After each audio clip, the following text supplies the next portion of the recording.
দলৰ কেণ্ডিডেটজন মোৰ কেণ্ডিডেট, ৰাইজৰ দলৰ কেণ্ডিডেট। সেইকাৰণে উদাহংকৰ হাজৰিকাক সকলোকে ভোটদান কৰিবৰ কাৰণে অনুৰোধ জনাইছোঁ। আৰু ইয়াতে আশা কৰ্মীবিলাক আছে নেকি? আশা কৰ্মী, অংগনবাড়ী কৰ্মী, আপোনালোকৰ কাৰণে মই পুৰা যুঁজি আছোঁ, গম পাইনে নাই? যেতিয়ালৈকে আপোনালোকৰ কাম ৰেগুলাৰ নকৰে নহয়, হিমন্তক মই আৰু মোদীক মই কেতিয়াও শান্তিত থাকিবলৈ দিব। দেই, লাগি আছোঁ, ভালকে লাগি আছোঁ, পাব, দৰমহাও বাঢ়িব আৰু চাকৰি ৰেগুলাৰ নকৰালৈকে লাগি আছোঁ। দেই, সকলোকে নমস্কাৰ জনাইছোঁ, ধন্যবাদ, জয় অসম। মই তেনেকুৱা এটা স্বাভিমানী অসমীয়া জাতি বিচাৰোঁ, তেনেকুৱা এটা স্বাভিমানী অসমীয়া জাতি, তেনেকুৱা এটা স্বাভিমানী মিচিং জাতি, যি ক'ব যে ৰনোজ পেগুৱে মুখখন বন্ধ কৰি থব পাৰে, ভুৱন পেগুৱে মুখখন বন্ধ কৰি থব পাৰে, কিন্তু মিচিং জাতিয়ে কেতিয়াও লিগাঙৰ বন্ধ কেৱল 10খন জিলাত দিব লাগে বুলি কেতিয়াও নকয়, হয়নে?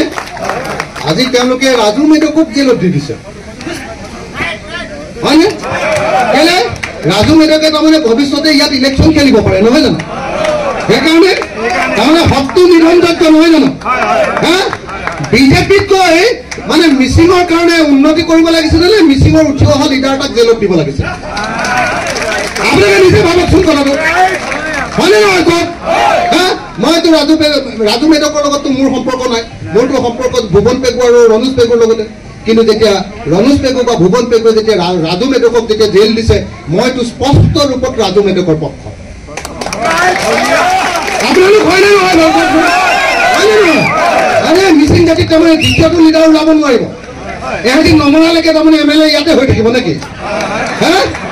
মানে এনে একদম একদম একদম বুঢ়া কৈ যেতিয়ালৈকে মানে এই চাঙিত লৈ যাব লাগিব, তেতিয়াও আমি সিহঁতক MLA জিকাই থাকিব লাগিব নেকি? আৰু তাৰপিছত সিহঁতি জাতিটোক তাৰমানে দিছপুৰত বিক্ৰী কৰিব, দিল্লীত বিক্ৰী কৰিব, তাৰপিছতো সিহঁতক MLA সদায় জিকাই থাকিব লাগিব নেকি? হয়নে? হয়নে নহয়? হয়নে নহয় ৰাইজ? এইটোৱে কৰিব লাগিব নেকি? আৰু মিচিং জাতিক ভাল পাওঁ মানে ভুৱন পেগু আৰু ৰনোজ পেগুক তেল মাৰিব লাগিব, এইটো নহয় নহয়। ভুৱন পেগু বা ৰনোজ পেগুৱে যদি কিবা বেয়া কথা কৈছে, স্পষ্ট ৰূপত কথা ক'ব পৰাটোৱে মিচিং জাতিক ভাল পোৱাটো বুজাব, হয়নে নহয়? হয়নে? আজি স্বায়ত্ব শাসন চলিছে।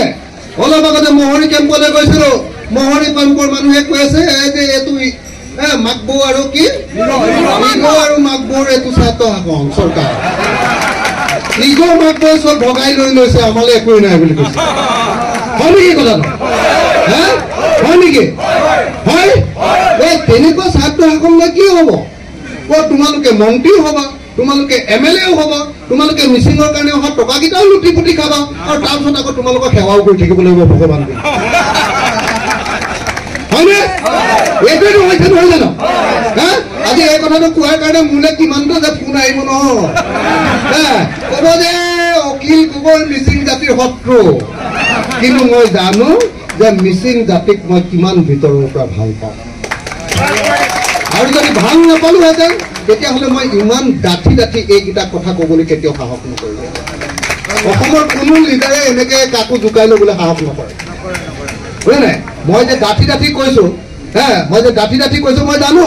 এতিয়া ক'ব যে অখিল গগৈ সমষ্টিত আমাৰ দিচাংমুখ আছে, দিচাংমুখত এটাও মিচিং ভোট অখিল গগৈক ভোট দিবলৈ নিদিওঁ বুলি ক'ব। এতিয়া মই জানো এইটো ক'ব, মই জানো যে মোক সৰুবৰ কাৰণে উঠি পৰি লাগিব, আৰু তাৰ কাৰণে তেওঁলোকে দিছপুৰৰ পৰা বক্সিছো ল'ব, সেইটোৱে জানো।